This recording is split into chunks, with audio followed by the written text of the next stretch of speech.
UFO Diary.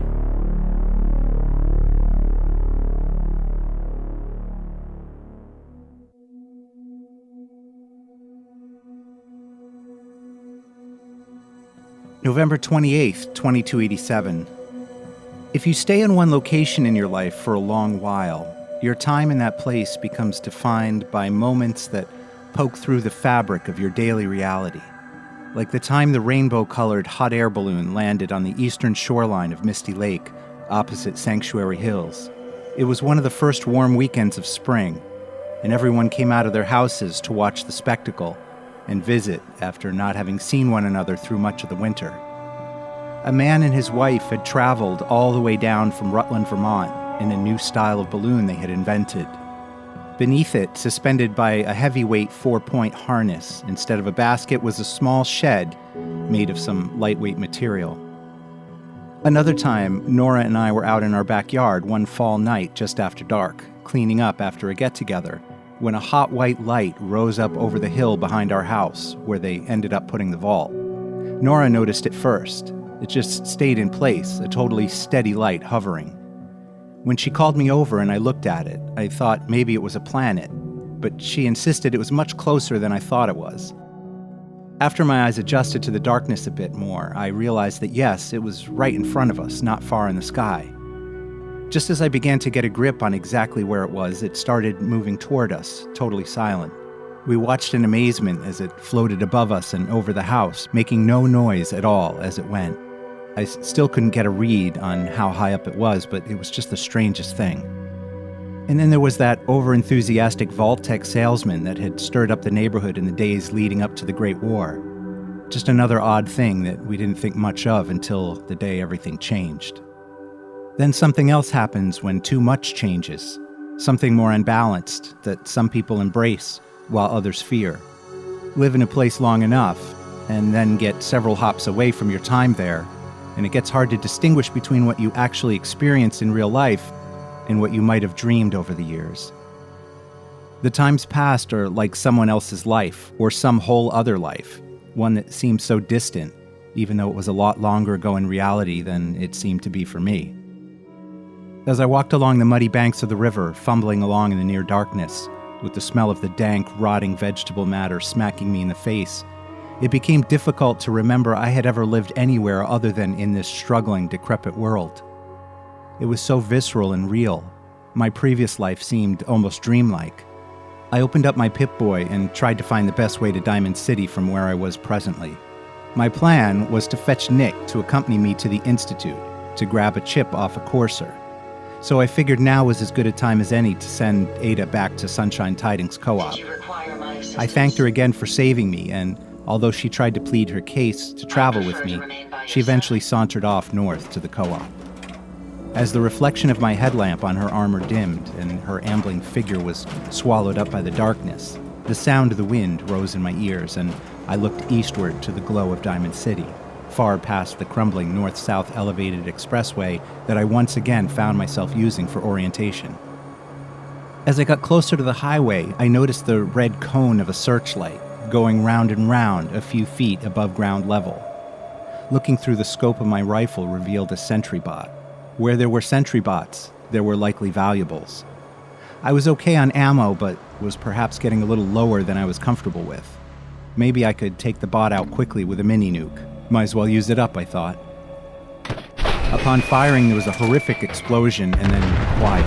I switched back to my rifle and was approaching the devastation when the bot popped out from behind a highway support pillar and began wailing on me. I just kept unloading until I was sure it was done, and then decided to see what reward my poor judgment had materialized. So much for preserving my remaining ammo. Not far in the distance was a scouting platform and another outbuilding, along with another searchlight, which I dispatched with a quick shot. And that's when I heard another metallic voice. I froze and focused my eyes on the darkest spot in the woods, hoping it would make it easier to spot any movement in my periphery. I stayed like that for maybe 15 minutes and then ducked down and cautiously started moving toward the platform when an elevator leading up to the highway surface came into view. I still hadn't heard any activity nearby, so either I was away from whatever it was that had been speaking a few minutes ago, or it was also staying put. I had gone this far, so I figured why not take the elevator up? It had shielding front and rear, so as long as I laid low, I wouldn't be exposed if someone or something was in fact watching. No sooner had I reached the highway when an Assaultron jumped out in front of me and opened fire. I hid behind the elevator shielding and fired back, eventually leveling it. But then waves and waves of raiders started coming at me from left and right, popping out of hollowed-out buses and cars, emerging from makeshift shacks built on the roadway, and firing from behind 5-foot-high piles of sandbags. One of the raiders shot out the controls of the elevator, and suddenly my only escape route had been eliminated. I was in real trouble. My only hope was to make a run to my left, toward a small shack, which would hopefully give me a little bit of cover, as long as it wasn't currently occupied. I made a run for it, and made it no farther than halfway when a raider jumped out in front of me and opened fire, which I returned even as I ran toward him at full speed. I got hit hard, but he fell, and I was still running. I dove into the shack and behind one of the walls, and realized I had hit the jackpot. There was a power armor frame and suit, as well as a rocket launcher inside. The raiders were getting more bold now, closing in on the shack. All I could do is try to pick them off one by one as they approached. I'd sneak a look through the doorway, get a shot off, and then quickly retreat behind the power armor stand. I cycled through a few different weapons, but the raiders were just too far off for me to get a bead on before I was shot at. I took my scope and looked around the doorway and could see there were 3 raiders standing in a row that would just start firing as soon as I looked out. I tried to take them out with a sniper rifle, but there were too many lasers heading in my direction. I ended up just grabbing the missile launcher, something I had hoped to save for later, and for what seemed like the next 10 minutes or so, I just fired missiles from the shack out at the raiders, until once again everything was quiet. By this point, the entire part of the bridge underneath the top deck was just in shambles. The shack was riddled with bullet holes and scorched by lasers. Centuries-old cars were on fire or smoldering. I wondered if this place was rad hot from the explosions. I'd best be scrounging what I was going to scrounge and get the hell out of here. Everything had been tossed, and I was just finding shit on the ground everywhere. Useful parts for guns, some scattered bits and pieces of power armor, some ammo, and some Nuka-Cola I found in a machine that had somehow survived sitting in the middle of this firefight. When I started scoping for a place to hop down off the highway, I peered through some open holes in the deteriorating roadway. The firefight had attracted more attention, as I noticed a number of robots scanning the area below me. I thought I had been pretty quiet walking along the crumbling remains of the overpass, but evidently not as quiet as I'd have liked, because I barely missed being shot at as an assault was suddenly being fired upon me from below. I dashed down the roadway and across a few iffy sections of asphalt.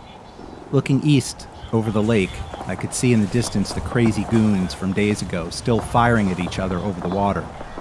The sounds of gunfire were farther behind me now, and I figured if I could just find a decent spot to hop down, I could outrun them now that I had some distance. I kept heading north until the road started disintegrating beneath me, and eventually I got far enough that I could make out Fiddler's Green in the distance to the northwest. I hopped down and almost immediately heard the sounds of a vertibird in the distance behind me, off to the southeast. It touched down on the embankment next to the water treatment plant, just behind a massive chrysalis cherry bomb billboard. I decided to backtrack and head over to see what was going on, figuring the danger level would be significantly diminished if I ended up in a space where the Brotherhood was patrolling. I gathered the roaming robots' days were numbered, as I had now seen the Brotherhood patrols around this whole area, from Fort Hagen and Fiddler's Green, down to the Forest Grove Marsh, and now eastward as far as the water treatment plant. I had the thought that maybe they were starting to spread themselves pretty thin. By the time I got to the vertibird, it was empty, and I had no idea where the Brotherhood soldiers piloting it had gone. So I just turned myself north again and tried to find a roadway that would put me on an easier path to Diamond City. I ran into some mirelurks as I crawled around a section where fresh water entered the north end of the lake near the treatment plant, and as I was fighting them, I started hearing shots in the distance in front of me. After dispatching the mirelurks, I scrambled up a crevasse that appeared to lead to a roadway, and as the rocket ship monument for ArcJet Systems came into view over the hill, my eyes tracked left to the apparent target of the gunfire. Laying in the roadway, clawing her way toward a raider, who was hiding behind a burned-out shell of a car, was Ada, encircled in a cloud of smoke and sparks. She slowly staggered to her feet and began a broken march toward the raider who was taunting her. I quickly put myself between the two of them and unloaded a couple shotgun blasts into the raider. And then, without another word, Ada turned around and started hobbling back toward Sunshine Tidings Co-op. That was when I decided I needed to accompany her there to make sure she arrived safely. We traveled in silence. I didn't even know what to say to her. I was upset with myself that I had ever sent her off on her own. I pondered the carelessness of the decision and tried to recall what my thought process had been at the time. What had led me to believe that the trip back to the co-op would be uneventful for her? The only excuse I could muster was that most of the hostile entities I had encountered had just happened in the last hour or so.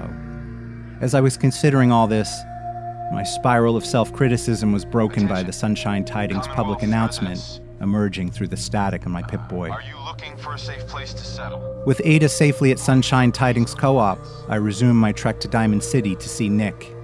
It was actually a quiet trip. The only ammo I expended was on a few annoying flying insects.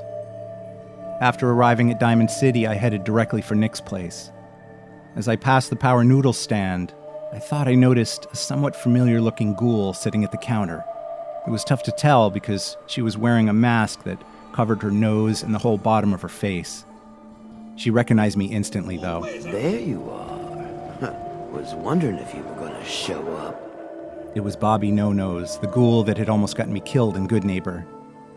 She launched right into the pitch with not a hint of discretion, and informed me fairly loudly that her goal was to break into a strong room underneath the mayor's office. Said the mayor had it coming, based on how he treated ghouls. She had already lined up some help from a tech specialist, but he just happened to be locked up at Diamond City Security, and guess who she needed to help spring him? I reminded her that the last time I had agreed to help her, it hadn't ended up so well for me. She hadn't exactly been straight with me when she hired me for some manual labor that turned out to be battling a horde of Mirelurks. "Come on now, son," she replied. "You're a big, strong boy. You handled those creepy crawlies just fine, if you ask me." "I just don't like surprises," I said. "No surprises this time, I promise. Just break my guy out of the security office, and I'll make it worth your while." Just get him out of there. I didn't even answer her. I didn't have the time nor the inclination to get involved with whatever scheme she had cooked up. I found my way down the narrow alley to Nick's place. When I entered, his secretary Ellie was muttering something about a connection between a Mr. Nakano and Nick, which was odd because Nick was standing right next to Ellie's desk. "Well, well, well," noted Nick. "Look what the wasteland dragged in. What's been going on?" I said I'd fill him in on the way, but we needed to head to the CIT ruins to track down a courser. "Oh yeah? What do we need with a courser?" he asked. Dr. Virgil said we need to find one and kill it to get a chip out of its head. "Really?" replied Nick matter-of-factly. "Well, this should be an adventure," he snorted as he grabbed his hat and headed for the door. "Have you eaten? We can chat more at Power Noodles." "Wait, you eat?" I asked, surprised. "Well, I prefer steak, but I can't taste anything anyway. You look like you've seen some things. Let's get you fed and rested before we head out. You're going to need full control of your faculties if we're going to kill a courser." When we got to Power Noodles, Bobby No-Nose was still there. I chose a seat directly opposite her, and if I had been able to see through her half mask, I expected she'd be sneering at me, or maybe even smiling tauntingly. She was definitely keeping an eye on me in any case. Takahashi took our order, and I proceeded to tell Nick everything that had happened since we had parted ways at the Memory Den. I told him about my meeting with Jack Cabot, and how he wanted me to track down a metal case with some vials of serum at Parsons State Insane Asylum.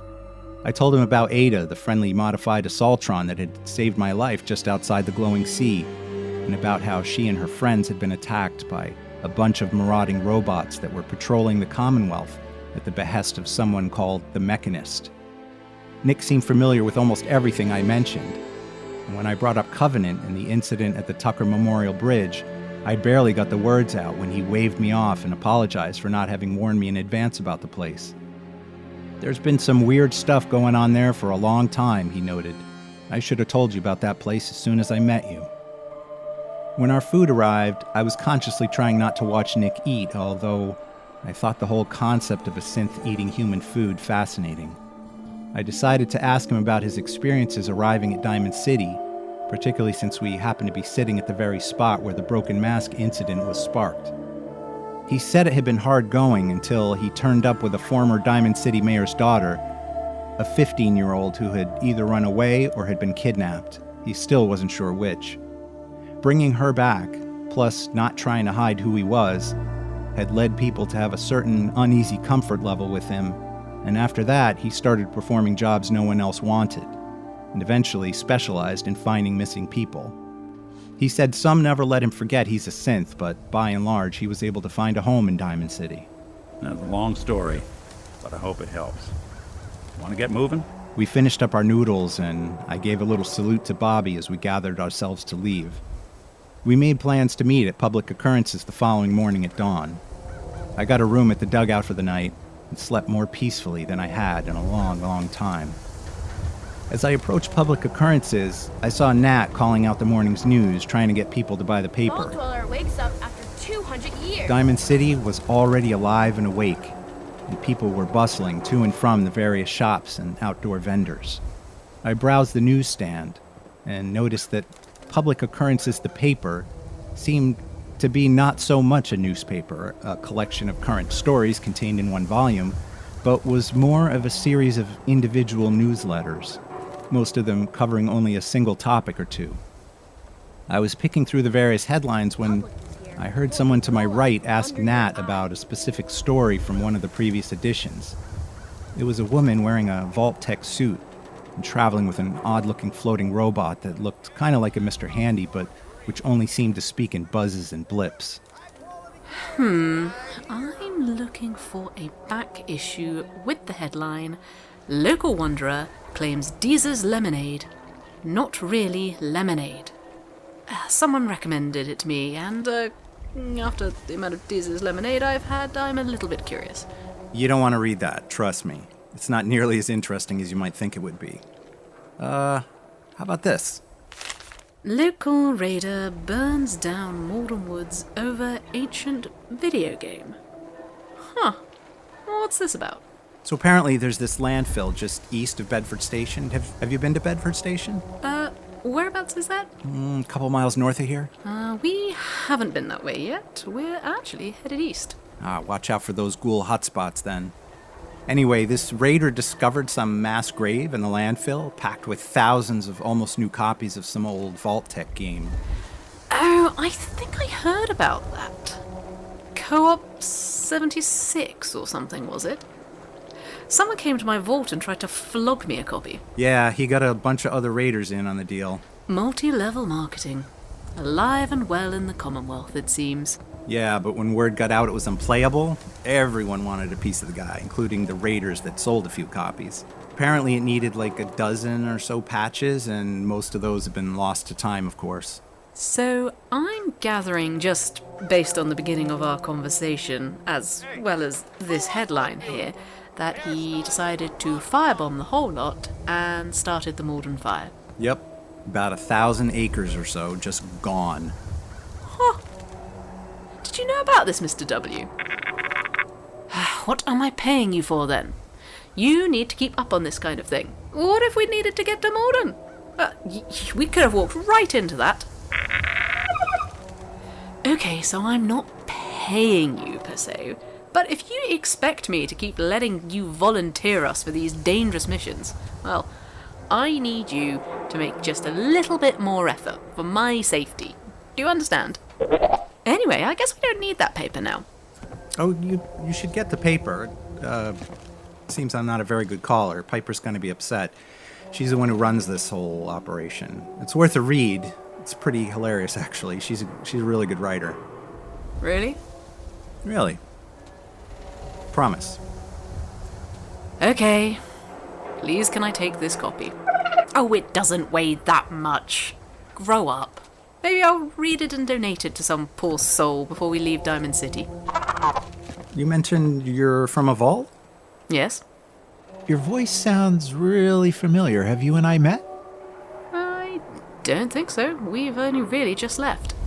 It's funny, because about a week or so ago, I found a vault, and when I used the intercom, a woman inside insisted I identify some ridiculous sound and then cut me off when I started asking about my missing son.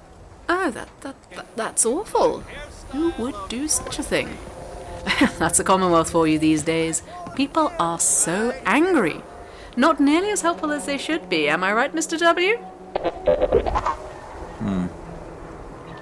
Well, Mr. W, no time to lose. Funny, we're looking for someone ourselves, and if we run into that horrible woman on our way east, we'll be sure to give her a good talking to on your behalf, won't we, Mr. W? Yeah. Anyway, ta-ta. Well, good luck then. Turns out Nick had great timing and walked up just as the woman in her robot hurriedly climbed the stairs leading to the Diamond City exit. What was all that about? Asked Nick, a puzzled look on his face. I'll tell you on the way, I replied.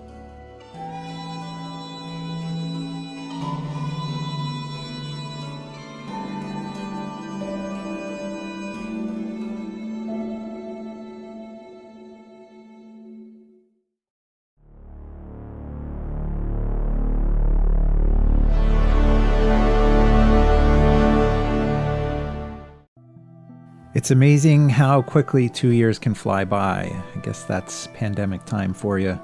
I am so sorry for the delay, and I can't thank you all enough, all the loyal Mindfog listeners who have written to me in the last couple years, as well as for all the incredible reviews on iTunes and Amazon Podcasts and elsewhere. I do see the reviews, so thank you so much. I never know what to say when you guys write to me, or it's more than I ever hoped for. I have realized that I need to set myself a goal for 2023 to keep putting these out.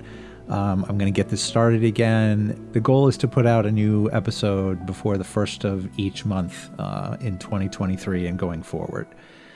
I hope I can stick to that. I have not had a great track record in the past, as you all know. So I'm going to really try, though. Also wanted to say an extra special thank you to Laura Manuel, who so generously agreed to lend me her talents as Susan from West Vault Radio for this episode. You can find Laura's awesome podcast at vault97.com, vault97.com, and also she's on iTunes and on the Old World Radio Boston mod for Fallout. I hope everyone stays safe and healthy in the new year, and that you all have a great start to the new year, and I will see you next month.